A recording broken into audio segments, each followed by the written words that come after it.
Hi, I'm Gabe. For this problem, we're given 3 points, and we're asked to determine whether they are collinear or not. So let's begin by labeling these 3 points. We'll label them as P, Q, and R.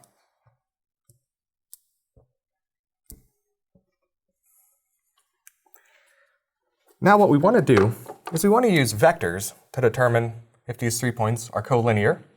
So let's begin by just thinking about a vector from P to Q and another vector from P to R.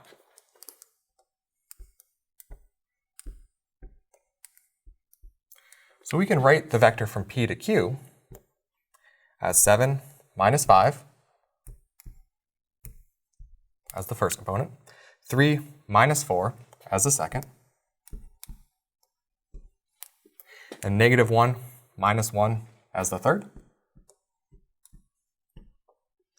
And what we see is this vector from P to Q is given by 2, negative 1, negative 2.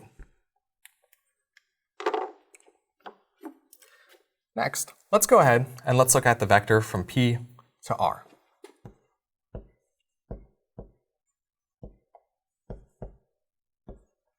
So this is going to be given by 4 minus 5 in the first component,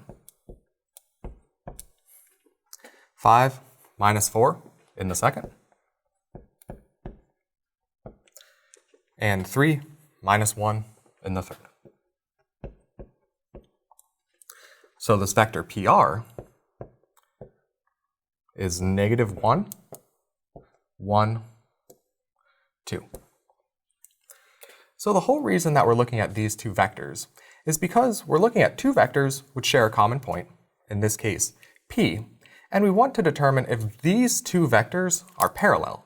And if they are, then these 3 points are collinear, and if these two vectors are not parallel, then these 3 points are not collinear.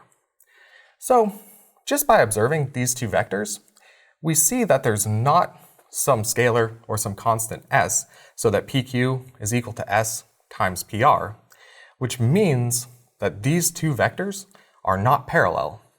And what that tells us is that these 3 points are not collinear. Thank you.